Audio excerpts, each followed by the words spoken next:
श्रीमती सुश्री बांसुरी स्वराज।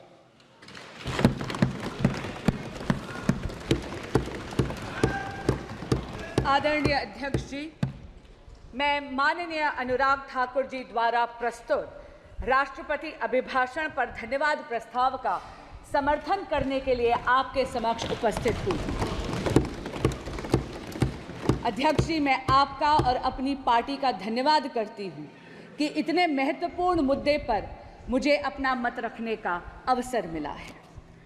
अध्यक्ष जी, ये राष्ट्रपति अभिभाषण ऐतिहासिक है। इसमें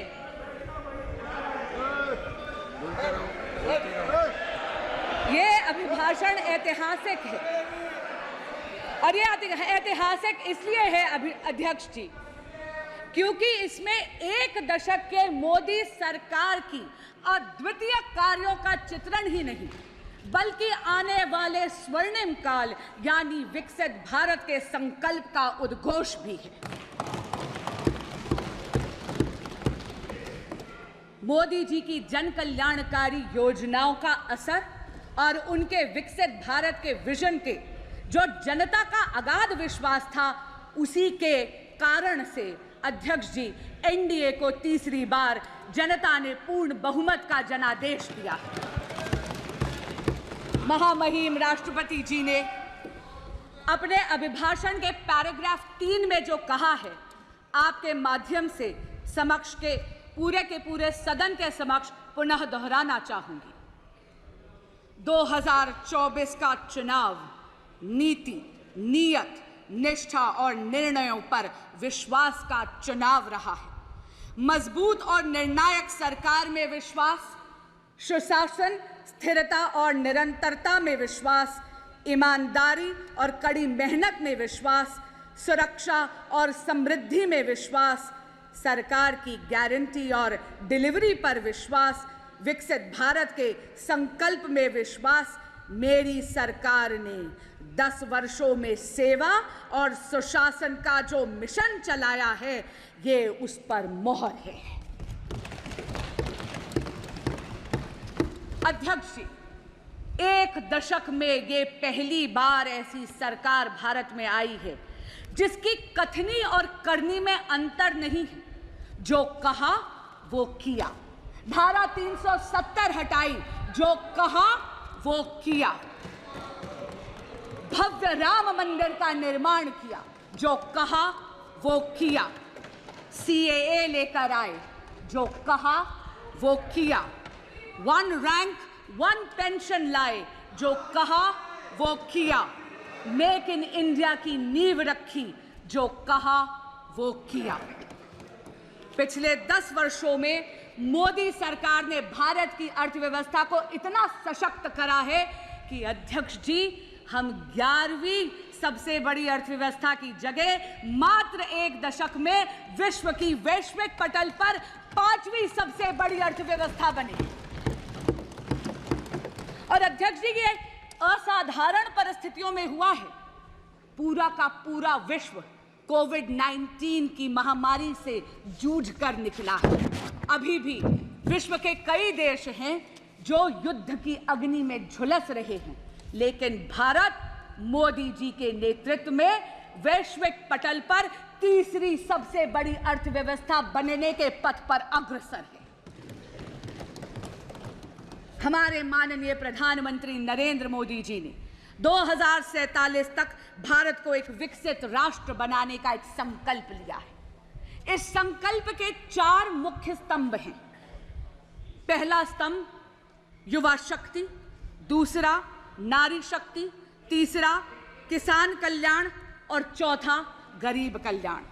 अध्यक्ष जी, यदि आप युवा शक्ति की बात करते हैं तो किसी भी प्रकार का अवसर यदि आप भारत की युवा शक्ति के समक्ष प्रस्तुत करते हैं तो उस अवसर का लाभ लेने के लिए युवा शक्ति चूकती नहीं है। शिक्षा के पर्याप्त अवसर हुए, इसके लिए मोदी सरकार ने एक दशक में 7 नए IITs, 16 नए ट्रिपल IITs, 7 नए IIMs, 15 AIIMS hospitals, 315 medical colleges और 390 नए विश्वविद्यालय स्थापित करे हैं। स्टैंड अप इंडिया और स्टार्टअप इंडिया की अगर हम बात करें तो इन दो योजनाओं के कारण अध्यक्ष जी, देश का युवा जॉब सीकर की जगह जॉब क्रिएटर बना है। इस जॉब क्रिएशन से वेल्थ क्रिएशन की तरफ वो अग्रसर है। और आप जैसे माननीय अनुराग ठाकुर जी ने भी सदन के समक्ष रखा, आज भारत स्टार्टअप इकोसिस्टम में विश्व की 3rd लार्जेस्ट इकोसिस्टम है। अध्यक्ष जी, मुद्रा योजना में स्वरोजगार के लिए आप ये देखिए 46 करोड़ युवाओं ने 26 लाख करोड़ रुपए का ऋण आसानी से लिया है। आज देश में 1,81,000 स्टार्टअप कंपनियां हैं, जिसमें से 100 से अधिक यूनिकॉर्न्स हैं। पिछले 10 वर्षों में Bharat ease of doing business के इंडेक्स पे 142nd पोजीशन से 63rd पोजीशन पे पहुंचा है। और पिछले 24 वर्षों में यानी 2000 से 2024 में ही भारत में कुल $990.97 बिलियन का FDI आया है, जिसमें से अध्यक्ष जी 67% यानी $667.4110 बिलियन मात्र पिछले एक दशक में एनडीए की सरकार में आया है। Today, Bharat has become a leader in the world of manufacturing. चाहे इलेक्ट्रॉनिक्स हो, चाहे ऑटोमोबाइल हो, चाहे रक्षा उपकरण हो, भारत एक अग्रणी निर्माता के रूप में वैश्विक पटल पर उभर रहा है। और इस नई दुनिया में microchips are the new oil. Semiconductors और चिप मैन्युफैक्चरिंग की दुनिया में भारत कहीं पीछे ना छूट जाए, इसके लिए मोदी सरकार 1.25 लाख करोड़ रुपए का इंफ्रास्ट्रक्चर पहले ही उद्घाटित कर चुकी है। असम में 27,000 करोड़ का सेमीकंडक्टर का प्लांट भी बन रहा है। वो दिन दूर नहीं अध्यक्ष जी, जब चिप मैन्युफैक्चरिंग और सेमीकंडक्टर्स की दुनिया में Bharat will be a global leader. प्रधानमंत्री नरेंद्र मोदी जी के नेतृत्व में भारत में बहुत ही ट्रांसफॉर्मेटिव प्रोग्राम्स आए हैं, जैसे डिजिटल इंडिया, जैसे मेक इन इंडिया, जैसे स्टार्टअप इंडिया। इनके कारण भारत के युवाओं की एंटरप्रेन्योरियल स्पिरिट को बहुत ज्यादा प्रोत्साहन मिला है। अब हम आते हैं विकसित भारत के दूसरे स्तंभ पर, यानी नारी शक्ति।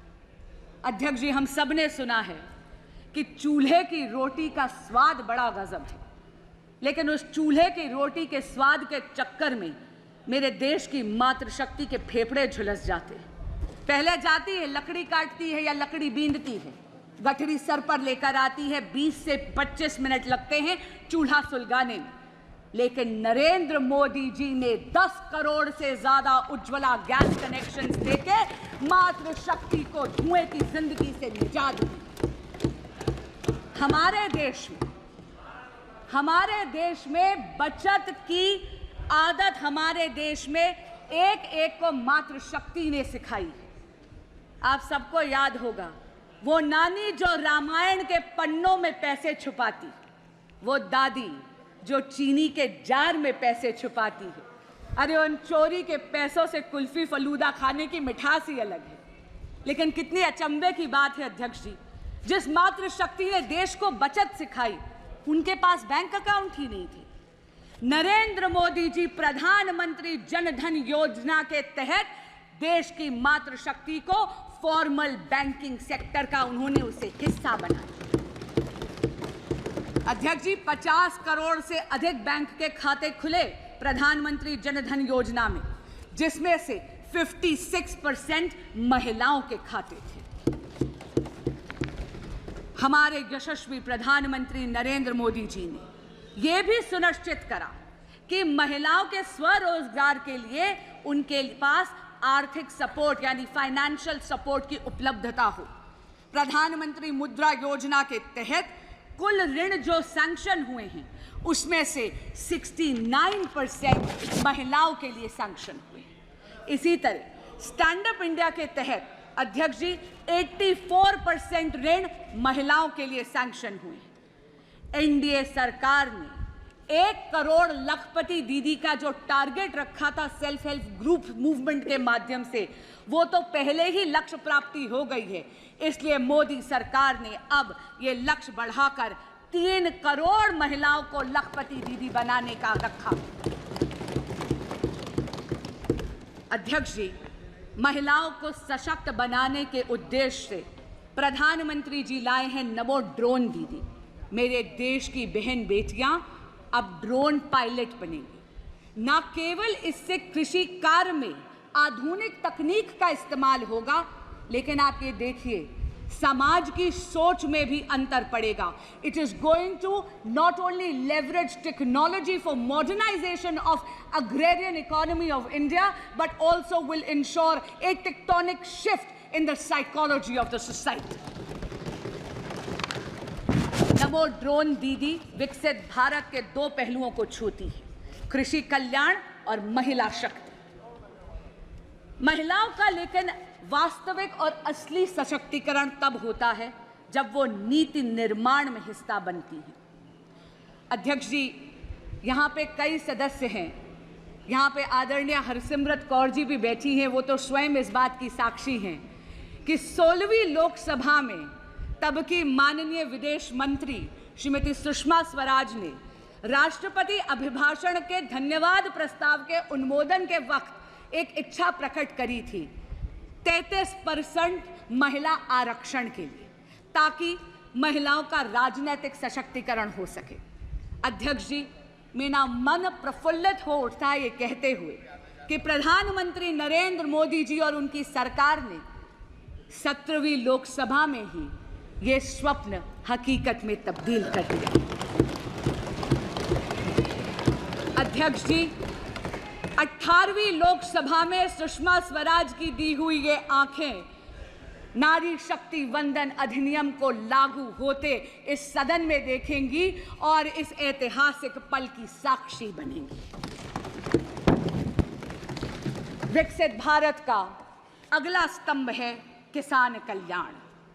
अध्यक्ष जी, एनडीए सरकार के लिए अन्नदाता देवतुल्य है और इसीलिए एनडीए सरकार ने इन देवतुल्य किसानों के लिए 3,20,000 करोड़ रुपए पीएम किसान सम्मान निधि के तहत पहले ही वितरित कर दी है। नई सरकार जैसे ही आई, पहला सबसे बड़ा निर्णय हमारे यशस्वी प्रधानमंत्री श्री नरेंद्र मोदी जी ने लिया 9.26 करोड़ किसानों को 20,000 करोड़ रुपए ट्रांसफर करने का।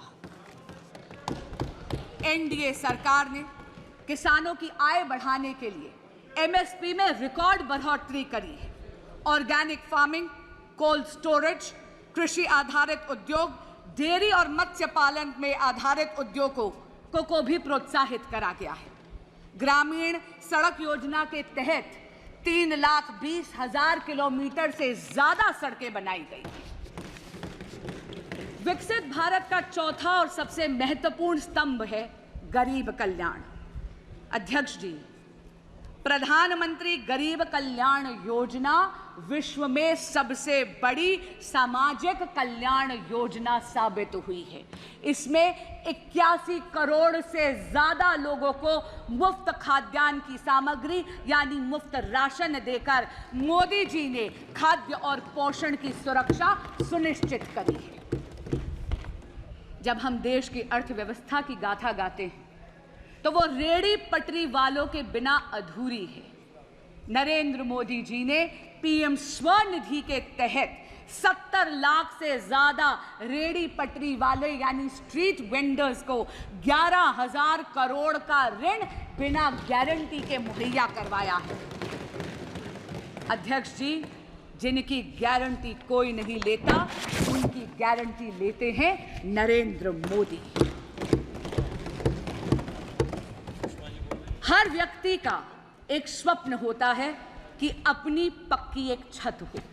पीएम आवास योजना के तहत एनडीए की सरकार ने इस ख्वाब को हकीकत में बदला है। 4 करोड़ से ज्यादा पक्के मकान इस देश के गरीब को दिए गए हैं और अब पीएम आवास योजना के तहत 3 करोड़ और पक्के मकान बनाने का संकल्प लिया गया है। आयुष्मान भारत के तहत 55 करोड़ से ज्यादा लाभार्थियों को मुफ्त इलाज मिला है, लेकिन आने वाला जो भविष्य है वो बहुत ही स्वर्णिम है। अध्यक्ष जी, एक वक्त आता है हर युवा की जिंदगी में जब उस उम्र के पड़ाव में आपके माँ बाप आपके बच्चे बन जाते हैं और आप अपने माँ बाप के माता पिता। हर युवा को हर वक्त चिंता रहती है माँ बाप के इलाज की। आयुष्मान भारत में 70 बरस के हर वरिष्ठ नागरिक को और ट्रांसजेंडर कम्युनिटी को भी इसमें लाभार्थियों की श्रेणी में अब एनडीए की सरकार लाएगी। कितनी राहत की बात है, इस देश का युवा भी अब सांस ले सकता है कि 5 लाख रुपया सालाना माँ बाप की हेल्थ की प्रति सरकार मुहैया करवाने वाली है। पीएम सूर्य घर एक ऐसी फ्यूचरिस्टिक योजना है जहां पर आपके घरों के छतों पर सोलर पैनल्स लगाकर भगवान सूर्य नारायण की ऊर्जा को के माध्यम से मुफ्त बिजली बनाई जाएगी। और अध्यक्ष जी, मुफ्त बिजली से भी बेहतर है कि वो जो बची हुई बिजली है, एक्सेस बिजली, आप ग्रिड पर बेचकर एक नई इनकम का सोर्स, एक नया आय का सोर्स भी होगा। लेकिन मोदी सरकार अलग है अध्यक्ष जी, केवल नीति निर्माण ही नहीं करती, केवल योजनाएं ही नहीं बनाती, केवल उन योजनाओं का लाभ जन जन तक नहीं पहुंचाती, लेकिन वो लाभ सुनिश्चित हो, लास्ट माइल डिलीवरी हो, उसके लिए विकसित भारत संकल्प यात्रा भी निकालती है। अध्यक्ष जी, मोदी की गारंटी की गाड़ी आपके दरवाजे आती है, जनता के दरवाजे आती है। सभी सरकारी योजनाएं एक ही छत के नीचे है। आपको आधार कार्ड बनाना है, काउंटर वही है। पीएम स्वनिधि चाहिए, काउंटर वही है। आपको उज्ज्वला गैस कनेक्शन चाहिए, काउंटर वही है। गुड गवर्नेंस के साथ साथ accessibility to that good governance Modi सरकार सुनिश्चित करती है। एक अच्छी सरकार जो आए आपके द्वार। अध्यक्ष जी, सरकारें आईं और सरकारें गईं। गरीबी हटाओ केवल एक चुनावी जुमला बनकर रह गया था, लेकिन यशस्वी प्रधानमंत्री नरेंद्र मोदी जी ने सुनिश्चित करा 25 करोड़ लोगों को मल्टी डिमेंशनल गरीबी की रेखा से उभार दिया। आज का दिन एक बहुत ही महत्वपूर्ण दिन है। अध्यक्ष जी, मैं स्वयं एक वकील हूं और खुद अपने व्यक्तिगत अनुभव से कहती हूं कि आज का दिन 1 जुलाई हम वकीलों की फ्रेटर्निटी में उत्साह का माहौल लाने वाली है, क्योंकि 1 जुलाई से भारत में भारतीय न्याय संहिता लागू हो रही है।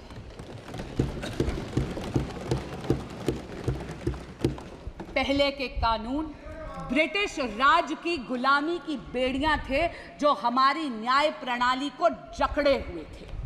पहली बार भारत में एक ऐसी दंड प्रणाली आ रही है जिसका ध्येय न्याय होगा।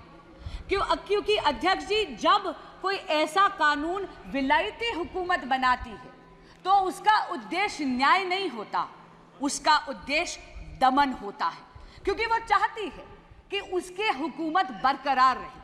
लेकिन पहली बार देश में भारतीय दंड प्रणाली आएगी जिसका ध्येय न्याय होगा, न्याय को प्राथमिकता देगी। और हमारे यहाँ कहते हैं justice delayed is justice denied. ये वो क्रिमिनल सिस्टम होगा लॉज का जो एक एक्सपीडियंसी लाएगी, एक तेजी लाएगी भारत के क्रिमिनल जस्टिस सिस्टम में। कम्युनिटी पेनल्टी पहली बार भारत में इंट्रोड्यूस हो रही है। इसका मतलब है at the heart of these laws is not only deterrence of law and punishment, but also a sense of reformation. इन सभी ट्रांसफॉर्मेटिव, फ्यूचरिस्टिक, पाथ ब्रेकिंग कारणों के कारण ही भारत ने एनडीए की सरकार को तीसरी बार पूरा बहुमत दिया है। पर अध्यक्ष जी, विपक्षी गठबंधन ऐसा प्रदर्शित करता है जैसे कि नारायणी सेना इनके पाले में खड़ी है। पर अध्यक्ष जी, इतना जरूर कहूंगी, कृष्ण तो कर्म के कायल हैं, इसलिए उनका आशीर्वाद तो नरेंद्र मोदी जैसे कर्मयोगी पर पुनः बरसा है। विपक्ष चाहे ये दिखाने का प्रयास करे कि स्वयं अक्षौहिणी सेना उनके पास है। अध्यक्ष जी, बहुत चौंकाने वाली बात है कि वो विपक्ष जिसने आपातकाल लगाने का अधर्म करा, वो विपक्ष जिसने भारत के संविधान को गला घोटने का अधर्म करा, जिसने इस देश के लोकतंत्र की हत्या करने का अधर्म करा, वो विपक्ष जिसके गठबंधन के सदस्य आज भी दिल्ली में एक कॉन्स्टिट्यूशनल क्राइसिस क्रिएट करते हैं क्योंकि वो अपनी जिद पे अड़े हुए हैं कि वो अपनी सरकार जेल से चलाएंगे। क्यों? क्योंकि वो सत्ता के मोह में मदमस्त हैं और दिल्ली उनके इस मोह से त्रस्त है। अध्यक्ष जी, बड़ी अजीब बात है, दिल्ली आज पानी के लिए तरस रही थी, एक बारिश हो गई तो पानी से त्रस्त हो गई। लेकिन ऐसा लगता है कि विपक्षी गठबंधन में या आम आदमी पार्टी में एक आपातकाल और एक अकाल पड़ा हुआ है कॉम्पिटेंस का और टैलेंट का, और इसीलिए माननीय मुख्यमंत्री अरविंद केजरीवाल जी मुख्यमंत्री की सीट को जकड़ कर बैठे हैं। मैं पूछना चाहती हूं, ऐसा विपक्ष जो पॉलिसी पैरालिसिस का अधर्म करता है, जो लैक ऑफ गवर्नेंस का अधर्म करता है, वो धर्म की बात कर कर इस सदन में कैसे आड़े आ सकता है जब ये सदन इमरजेंसी की रेजोल्यूशन पास करना चाहता है, इस इमरजेंसी का खंडन करते हुए। अध्यक्ष जी, मुझे एक प्रसंग याद आता है। महाभारत में युधिष्ठिर को जब अकर्मण्यता ग्रसित कर गई तो वो पितामह भीष्म के पास गए। पितामह भीष्म ने युधिष्ठिर जी को सुशासन के कई सूत्र दिए, लेकिन एक मूल मंत्र भी दिया, और वो मूल मंत्र था यतो धर्मस्य ततः कृष्णो, यतः कृष्णस्य ततो धर्मः। जहां धर्म है वहां कृष्ण है, जहां कृष्ण है वहां विजय है। अध्यक्ष जी, धर्म तो नरेंद्र मोदी जी के ही पाले में खड़ा है। लोकतंत्र में मतदाता देवतुल्य होता है। 6 दशक में तीसरी बार लोकतंत्र में भारत के देवतुल्य मतदाता ने विजय श्री का आशीर्वाद एनडीए की सरकार को नरेंद्र मोदी जी के नेतृत्व में दिया है। कुछ दिन पहले मैंने टीवी पे देखा, विपक्ष के एक बहुत ही बड़े नेता मीडिया के बंधुओं से अयोध्या धाम से जीते हुए अपने जनप्रतिनिधि का परिचय करवा रहे थे, और उन्होंने कहा ये हैं अयोध्या के राजा। अध्यक्ष जी, ये विपक्ष की राजसी मानसिकता को परिलक्षित करता है।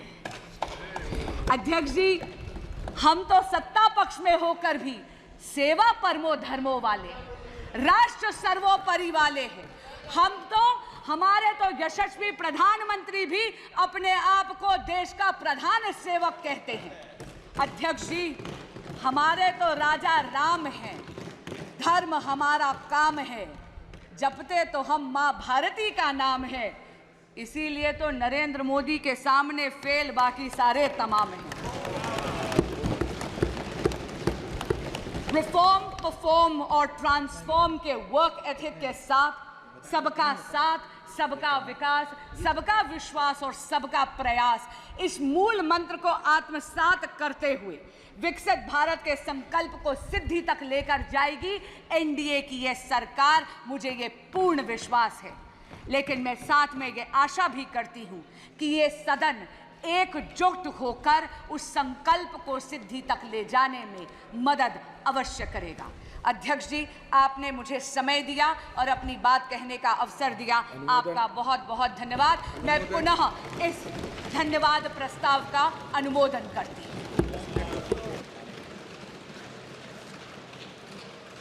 सभा की कार्रवाई 2:10 तक के लिए स्थगित की जाती है।